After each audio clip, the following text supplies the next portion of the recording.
చూస్ country delight, live better. ఇప్పుడే country delight app ని download చేసుకోండి. Hi hello, welcome to Suman TV. నేను మీ రోషన్.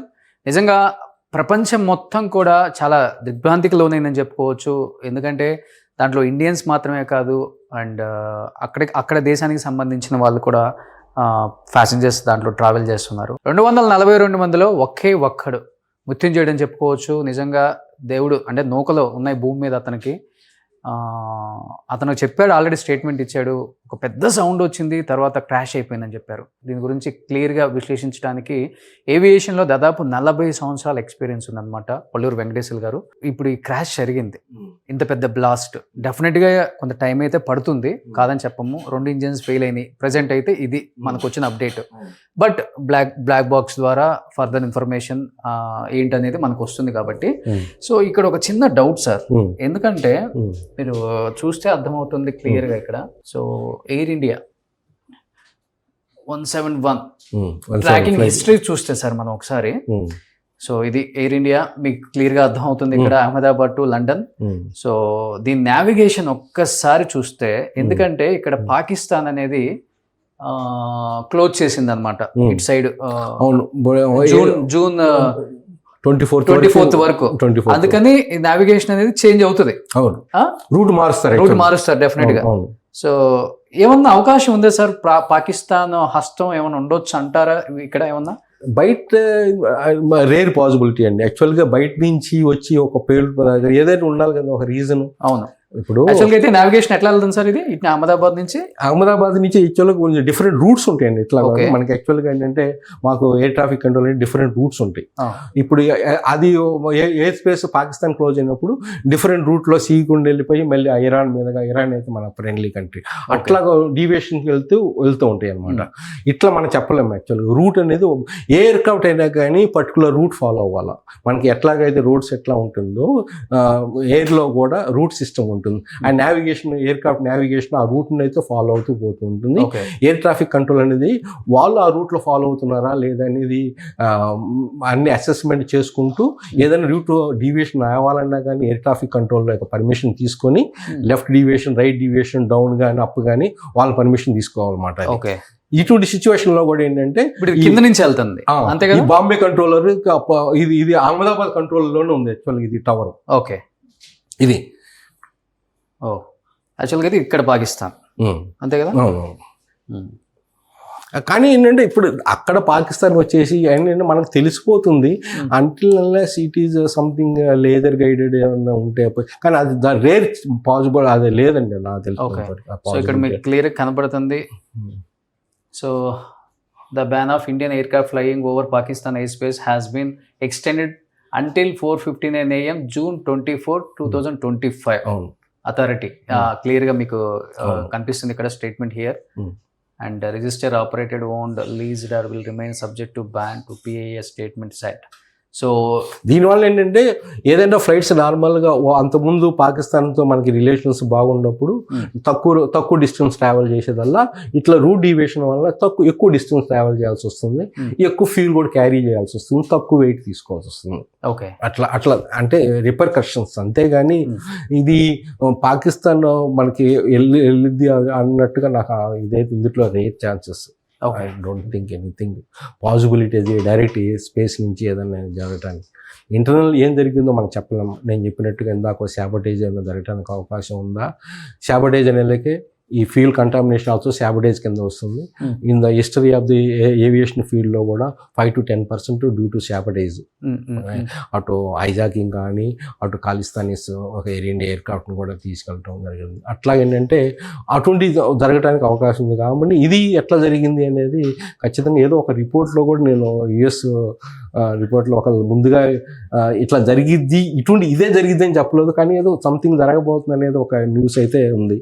అంటే సిఐ అంటే అంత సీక్రెట్ లెవెల్లో, హై లెవెల్లో ఏదన్నా మరి ఇది ఆల్రెడీ ప్లాన్డా అనేది ఇప్పుడే మనం ముందుగా చెప్పడానికి వీల్లేదు. సిఐఎల్ లెవెల్ అమెరికన్ ఏజెన్సీస్ కూడా ఇన్వాల్వ్ అయ్యారా ఏంటి అనేది మనం పూర్తిగా ఇప్పుడు ఏమి దాని గురించి ఏం మాట్లాడలేము అనమాట. ఏంటంటే టోటల్గా ఏంటంటే మన దాంట్లో ఏముంది ప్రాబ్లమ్స్ అని ఒక్కొక్కటి ఒక్కొక్కటి మనం రూల్ అవుట్ చేసుకుంటా వస్తే మళ్ళీ ఉన్న మనకి ఎవిడెన్స్ని బట్టేసేసి ఏమేమి ఎవిడెన్స్ ఉన్నాయి ఫ్లైట్ డేటా రికార్డర్ కానీ ఈ వాయిస్ రికార్డర్ కానీ వాయిస్ అన్ని కానీ మళ్ళీ ఏటీసీకి మళ్ళీ పైలట్స్కి ఒక ఇన్ఫర్మేషన్ కానీ ఆ వాయిస్ రికార్డర్ కానీ అన్ని ఇండికేషన్స్ ఏమేమి వస్తున్నాయి అని ఇప్పుడు ఇందుట్లో మీకు చెప్పినట్టుగా కూడా ఏంటంటే ఫ్లైట్ డేటా రికార్డర్లో కూడా చాలా పర్ఫార్మెన్స్ అనేది మీకు తెలుస్తుంది. మనం ఈరోజు ఓకే నీ థ్రస్ట్ పోయిందేమో అంటున్నాను, కానీ మనకు ఆ రికార్డుల్లో అందుట్లో తెలుస్తుంది మీకు ఇంజిన్ థ్రస్ట్ పోయిందా, ఎంత థ్రస్ట్ ఉండాలి, ఎంత ఉంది, ఏ స్పీడ్ ఉండాలి, ఏ స్పీడ్ యాక్చువల్గా ఉంది, అన్ని క్రిటికల్ పారామీటర్స్ అనేది అందుట్లో రికార్డ్ అవుతాయి. ఓకే, రికార్డ్ అయిందే ఇప్పుడు మనకి కీలక ఆధారం. అంతేగాని ఫుల్ క్రాష్ అయిపోయింది కాబట్టి పీస్ అయిపోయింది కాబట్టి అక్కడి నుంచి మనం ఇన్ఫర్మేషన్ తీసుకోవడానికి కూడా అసలు ఆ రికార్డరు మీకు ఎంత క్రాష్ అయినా ఏ ఫైర్కి కూడా అది ఏది ఎప్పుడు డ్యామేజ్ అవ్వదండి. Okay, it is manufacturing, it is such a way that మీకు ఎంత డీప్లో సీలోకి వెళ్ళినా ఎంత టెంపరేచర్లో ఉన్నా కానీ అది మాత్రము డ్యామేజ్ అవ్వదు. అది ఇప్పుడు already they taken that has to be go to the sum labs. దాన్ని గురించి పారామీటర్స్ ఏమేమి పారామీటర్స్ ఉన్నాయి, ఏమేమి పారామీటర్స్ సపోజ్ టు బి యాక్చువల్గా ఏం జరిగింది, డిఫరెంట్ పారామీటర్స్ ఉంటాయి. ఇంజిన్ పర్ఫార్మెన్స్ అనేది డిఫరెంట్. మన కార్లో ఉందనుకోండి, మన కార్ ఏం చేస్తాము, మన పర్ఫార్మెన్స్ బాగుందనుకోండి స్మూత్గా ఏం ఇండికేషన్ జరగదు. ఏదైనా ప్రాబ్లం జరిగిందో మనకి దానికి తగిన ఇండికేషన్స్ కొన్ని మా కార్లో ఉన్నట్టే దీంట్లో కూడా కొన్ని ఇండికేషన్స్ ఉంటాయి. పైలట్స్కి వార్నింగ్ వస్తూ ఉంటుంది. ఏ వార్నింగ్స్ వచ్చినాయి, ఎప్పుడు వచ్చినాయి, ఏంటి టైం బౌండ్గా టైం సీక్వెన్స్గా ఇందులో రికార్డింగ్ సిస్టంలో అవుతుందండి. ఓకే, దానివల్ల చాలా వరకు ఏంటంటే పారామీటర్స్ సిచ్యువేషన్ మనకు తెలిసిపోతుంది. సో వాట్స్ హ్యాపెనింగ్ ఒకసారి చూసుకుంటే ట్రెండింగ్లో మీకు కనిపిస్తుంది. సెంట్రల్ గవర్నమెంట్ నుంచి అండ్ డీజీసీఏ నుంచి కూడా ఎప్పటికప్పుడు అప్డేట్ వస్తుంది. అండ్ మోడీ గారు కూడా మొత్తం టీంతో కూడా ఇప్పుడు ఆయన అక్కడ కూడా లొకేషన్కి వచ్చారు, ఇది ఇండిగో ఫ్లైట్. బట్ ఈ టైంలో మిగతా ఫ్లైట్కి సంబంధించిన కొన్ని వీడియోస్ని వైరల్ చేస్తూ ఇంకా ప్యానిక్ సిచ్యువేషన్ క్రియేట్ చేయదు ఎవరు కూడా.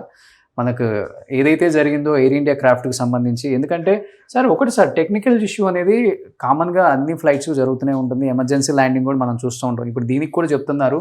అండ్ బిఫోర్ ఎయిర్ ఇండియా ఒకసారి ప్యారిస్ నుంచి వచ్చేటప్పుడు సార్జాలో కూడా ఎమర్జెన్సీ ల్యాండింగ్ అయిందని, డిసెంబర్లో ఒకసారి పొగలు వచ్చినాయి అని చెప్పారు. దీనికి ఆల్రెడీ డీసీసీఏ ఎయిర్ ఇండియాకి చెప్పినా కానీ పట్టించుకోలేదని చెప్పేసి మనం వింటూనే ఉన్నాం. సో కామన్గా చెప్పాలంటే 10 to 11 years ఎయిర్ క్రాఫ్ట్, పెద్ద ఓల్డ్ కూడా కాదు అది చెప్పాలంటే. సో మినిమం ఆల్మోస్ట్ 50% ఎయిర్ క్రాఫ్ట్స్కి ప్రాబ్లమ్స్ వస్తూనే ఉంటాయి ఎమర్జెన్సీ ల్యాండింగ్ అనేది. ఇట్ ఈస్ నార్మల్గా ఏవియేషన్ ఫీల్డ్లో నార్మల్గా ఇప్పుడు మనకి ఎమర్జెన్సీ ల్యాండింగ్ కానీ ఏదన్నా ప్రాబ్లం వచ్చినప్పుడు ప్రయారిటీ ల్యాండింగ్ అంటాం. ఓకే, అంటే ఏటీసీకి ఇన్ఫార్మ్ చేస్తారు, ఎయిర్ క్రాఫ్ట్ని ముందుగా ఎంత ఈజియెస్ట్ వేగా తీసుకొచ్చి ల్యాండింగ్ చేపిస్తారు. అట్లానే ఇక్కడ మీరు గమనిస్తే మేడే అని ఎయిర్ క్రాఫ్ట్ పైలట్ చేయడం జరిగింది. అది యాక్చువల్గా ఏంటంటే ఎప్పుడు ఉపయోగిస్తారు మేడే అనేది, ఏదన్నా ఎమర్జెన్సీగా ఉన్నప్పుడు పైలట్ అనేది ఈ వర్డ్ ఉపయోగిస్తారు. ఎమర్జెన్సీగా ఉంది, మాకు హెల్ప్ కావాలి అని టోటల్గా మొత్తం వాయిస్ మొత్తం చెప్పుకునే గల మేడే అని మేడే అంటారు. అంటే మీరు మమ్మల్ని అటెన్షన్ తీసుకొని మాకు హెల్ప్ కావాలి అనేది ఒక కమ్యూనికేషన్ సిస్టమ్ అనేది పైలట్ నుంచి ఎయిర్ ట్రాఫిక్ కంట్రోలర్కి అందుతుంది. ఎయిర్ ట్రాఫిక్ కంట్రోలర్ అతని సిస్టంలో ఏం చేస్తాడు, ఇప్పుడు ఈ సిస్టమ్ ఇక్కడ ఏం జరిగింది అనేది అంత ఎక్కువ టైం దొరకలేదు ఏది అటు పైలట్ కానీ ఏటీసీ కానీ ఏం చేయటానికి. ఆటోమేటిక్గా అక్కడ అయిపోయింది. నార్మల్గా ఏం జరుగుతుంది, ఏదన్నా ప్రాబ్లం ఉందంటే అదే ఎయిర్ క్రాఫ్ట్ని మళ్ళీ వచ్చేసి అహ్మదాబాద్ ఎమర్జెన్సీ ల్యాండింగ్ అవకాశం లేదు, అక్కడ అవకాశం ఇక్కడ లేదు. ఇక్కడ అసలు అంత టైమే లేదు. మీకు చూసారో లేదో, మేడే అని చెప్పిన తర్వాత పైలట్ ఏటీసీ కాల్ చేసింది, బట్ నో రెస్పాన్స్. అంటే ఆ టైంకే అయిపోయింది అంత ఫాస్ట్గా. అంటే ఇప్పుడు మీకు ఇంకోటి కూడా గమనించి ఉండొచ్చు, అండర్ క్యారేజ్ కూడా ఇంకా అప్పు కూడా అవ్వాలా. అంటే మేబీ పైలట్ సమ్ డిస్ట్రెస్ కండిషన్స్లో సమ్ సిచ్యువేషన్ ఈ గాట్ సమ్ అదర్ ప్రాబ్లమ్స్, వాటిని మీద ఎక్కువ కాన్సన్ట్రేషన్ చేస్తూ వీటిపైన ఎక్కువ చేయలేకపోవచ్చు. అంటే చాలామంది అంటారు అండర్ క్యారేజ్ ఇంకా ఎక్కువ. నార్మల్గా ఏంటి ఎయిర్ క్రాఫ్ట్ ఫ్లైట్ కొంత హైట్ వచ్చిన తర్వాత 900 feet ఆ ప్రాంతం వచ్చిన తర్వాత రిట్రాక్ట్ చేస్తారు. ఎందుకంటే అప్పుడు డ్రాగ్ తగ్గిద్ది. అప్పుడేంటంటే మన ఎయిర్ క్రాఫ్ట్ ఇట్లా ఉన్నప్పుడు ఎయిర్ వల్ల కొంచెం ఫ్లో అని తగ్గట్టు స్పీడ్ పెరిగింది అట్లాగా డ్రాగ్ తగ్గించడానికి అది ఇవన్నీ చేస్తారు. అది కూడా మీరు చూస్తే గమనిస్తే ఇంకా అది ఇంకా అండర్ క్యారేజ్ డౌన్లోనే ఉంది. ఏంటంటే something unusual happened in the cockpit or in the aircraft performance. అందువల్లనే పైలట్ కూడా ఈ didn't get that much time to intimate the ATC what is the reason. Mayday వరకు అన్నారు అంతే. By the time ATC respond అయ్యి call చేసేలాకే no response from the pilot. Okay, already whatever it is happen. Okay, అది జరిగింది. So నిజంగా మర్చిపోలేం sir ఇది. అంటే జీవితాంతం ఎన్ని జనరేషన్స్ మారినా కానీ ఇది మాత్రం మర్చిపోలేము. ఇలాంటి జరగకూడదనే కోరుకుందాం మళ్ళీ మళ్ళీ. డెఫినెట్ అండి. మన అందరూ ఏంటంటే ఇటువంటి జరగకూడదనే ఉద్దేశంతోనే ఇది కూడా మనం ఇప్పుడు ఈ అవేర్నెస్ కూడా జనాలకు కూడా ఏంటంటే ప్రతి ఒక్కరికి కూడా ఇది ఒక అవేర్నెస్ కూడా. ఏముందో కాక్పిట్లో కూడా ఏం జరుగుతుంది అనేది మిగతా ప్యాసింజర్స్ కూడా అబ్జర్వ్ చేస్తూ ఉండాలి. ఏదైనా సస్పీషియస్ ఉంటే ఆ స్టాఫ్కి కూడా ఆ కన్సర్న్ స్టాఫ్కి కూడా ఇంటిమేషన్ చేస్తుంది, ఇన్ అడ్వాన్స్గా చేస్తుంది. కొంతవరకు కంట్రోల్. ఇప్పుడు కూడా ఇన్వెస్టిగేషన్ బోర్డు కూడా ఏంటంటే ఎప్పుడైనా వచ్చినా కానీ ఎవరీ ఇన్వెస్టిగేషన్ బోర్డు వాళ్ళు కొన్ని రికమెండేషన్స్ ఇస్తూ ఉంటారు. ఏఐబి అని చెప్పాను కదా, air craft accident investigation board. వాళ్ళు ఆల్రెడీ ఇన్ ద జాబ్ అనమాట. వాళ్ళు ఒక రిపోర్ట్ ఇస్తారు. అట్లనే డీజీసీఏ వాళ్ళు కూడా director general of civil aviation వాళ్ళు కూడా దీని మీద పనిచేస్తారు. అండ్ ఇంకొకటి కూడా ఏంటంటే ఆ బోయింగ్ సంబంధించిన ఎక్స్పర్ట్స్ కూడా వచ్చారు ఆల్రెడీ. అంటే వీళ్ళందరూ కూడా ఏంటంటే only one thing, why it is happen, where it can be improved అనేది ఒక ఇప్పుడు ప్రాబ్లమ్ ఐడెంటిఫికేట్ చేసి ఆ ప్రాబ్లం ఫ్యూచర్లో రాకుండా ఉండడానికి ఉద్దేశంతో చేస్తుంది ఇది. ఓకే సార్, ఓవరాల్గా ట్యాంక్లో ఎంత ఫ్యూల్ పడుతుంది సార్? అంటే ఓవరాల్ అంటే అంత పెద్ద బ్లాస్ట్ క్రాష్ జరగడానికి వన్ ఆఫ్ ద రీజన్ అది కదా మెయిన్. మీరు అంటే బిఫోర్ జరిగిన క్రాష్లు బట్ జరగలేదు. ఏంటంటే ఇక్కడ ఏంటంటే air craft long hall flight అన్నప్పుడు మన అహ్మదాబాద్ నుంచి లండన్కి సమ్ 9 hours అంటున్నాం. Full tank full 9 hours carry చేయరు. ఇంకొక 3-4 hours ఫర్దర్ మార్జిన్ పెట్టుకుంటారు, సేఫ్టీ మార్జిన్. ఎందుకంటే వీళ్ళు వెళ్ళినప్పుడు అక్కడ ఆ ఎయిర్ ఫీల్డ్లో విజిబిలిటీ బాగలేదు, ఇంకేదైనా ప్రాబ్లం ఉండాలి, నియరెస్ట్ ఎయిర్పోర్ట్కి కూడా స్టాండ్ బై ఎయిర్పోర్ట్ అని ఒకటి ఉంటుంది అనమాట. ఈ నియరెస్ట్ ఎయిర్పోర్ట్కి ఫ్లయింగ్ చేయడానికి టైం కూడా అది కూడా ఇట్ ఈజ్ ఎఫ్ఎంఎస్ సిస్టమ్ అనమాట, ఫ్లైట్ మేనేజ్మెంట్ సిస్టమ్ అని ఉంటుంది. అందుట్లో కూడా వాళ్ళు క్యాలిక్యులేట్ చేస్తారు. ఇది వెయిట్, ఈ వెయిట్కి పలానా ప్రాంతానికి ఇంత దూరం వెళ్ళి మనం ల్యాండ్ అవ్వాలంటే ఎంత క్యారీ చేయాలి అని ఒక క్యాలిక్యులేషన్ ఉంటుంది. ఎఫ్ఎంఎస్ సిస్టమ్ ఉంటుంది, కంప్యూటర్ సిస్టమ్ అనమాట. అవన్నీ దాని ప్రకారంగా పోతుంది. అంతేగాని కాకపోతే కొన్ని ఇందాక నేను చెప్పినట్టు ఆల్ ఆఫ్ వెయిట్ అనేది కొంచెం ఎక్స్ట్రా ఉండడానికి అవకాశం ఉందా అనేది మనం చెప్పలేము. ఎందుకంటే కొంతమంది ఏదన్నా హ్యూమన్ ఎర్రర్ అవ్వచ్చు, ఇంటెన్షనల్ కొంచెం ఎక్కువ వెయిట్ ఉన్నా కానీ దానికి తగ్గ పుల్లు అనేది దొరకపోతుంది. సిస్టమ్ అయితే ఉంటుంది, సిస్టమ్ మనం ఫాలో అవ్వాలి కదా.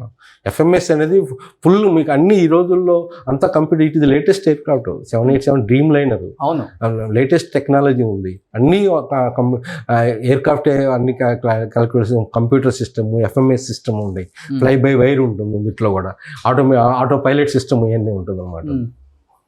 చాలా వరకు ఏంటంటే ఇప్పుడు కానీ ఇవన్నీ ఉన్నా కానీ ఈరోజు ఇది జరగటం అనేది చాలా దురదృష్టకరమైనది. అది కరెక్ట్ కారణాలు అనేది మనం కొంచెం టైం పట్టింది మనకు తెలుసుకుంటానికి అనమాట. సో ఏదైనా ఒక 1 week 10 days వెయిట్ చేయాలి మనం కూడా, టైం పట్టింది ఎగ్జాక్ట్గా మాట్లాడుకోలేము అసలు. ఇదే పెద్ద లాస్. మెయిన్ ఏంటంటే మనము ఇది లాస్, దీని గురించి కొన్ని తెలుసుకోవాల్సిన విషయాలు కూడా ఏంటంటే ఉంటాయి. ఇంప్రూవ్మెంట్ సిస్టమ్ కూడా ఉండబోతుంది. రికమెండెడ్ పారామీటర్స్ కూడా వాళ్ళు ఇస్తారు యాక్చువల్గా అయిన తర్వాత. What are the things to be done. యాక్చువల్గా I think it is stopped. Other Boeing 787 అన్నీ ఇంకా గ్రౌండ్ చేసి ఉంటారు ప్రస్తుతానికి. ఓకే, మిగతా కొన్ని ఉంటాయి కదా సిస్టమ్ ఏదో ఉండే ఎయిర్ క్రాఫ్ట్స్ అన్ని డౌన్ చేసి అంటిల్ ప్రాబ్లం ఏది అని ఐడెంటిఫై చేసేవారికి దాన్ని రెక్టిఫై మెథడ్స్ కూడా ఉన్న ఎగ్జిస్టింగ్ ఎయిర్ క్రాఫ్ట్స్లో కూడా ఫర్దర్గా రాకుండా ఉండడానికి కూడా కొన్ని మెథడ్స్ ఉంటాయి. అవి చూసిన తర్వాత మళ్ళీ ఫ్లయింగ్ స్టార్ట్ అయ్యింది అనమాట. థ్యాంక్ యూ అండి, థ్యాంక్ యూ సో మచ్. చాలా చక్కటి విశ్లేషణ. మీ ఎక్స్పీరియన్స్లో ఎన్నో చూసుంటారు, 40 సంవత్సరాల ఎక్స్పీరియన్స్లో ఏవియేషన్లో ఉన్నారు, యాజ్ ఇంజనీర్గా ఉన్నారు. బట్ ఇలాంటి ఇన్సిడెంట్ మీరే కళ్ళలో కూడా ఊహించలేదు అనేది మీ సైడ్ నుంచే వస్తుందంటే మేము ఎక్స్పెక్ట్ చేయగలం. ఇది ఎలాంటి ఇన్సిడెంటో నిజంగా వాళ్ళ ఫ్యామిలీస్కి నిజంగా మనం శ్రద్ధ ఘటించాల్సిన టైం అండి. యాక్చువల్గా we have to be at least some certain help and government side కూడా ఉండాలి. ఆల్రెడీ ప్రకటించారు ఈ ఒక్కొక్క కుటుంబానికి ₹1 అన్ని టాటా వాళ్ళు కూడా.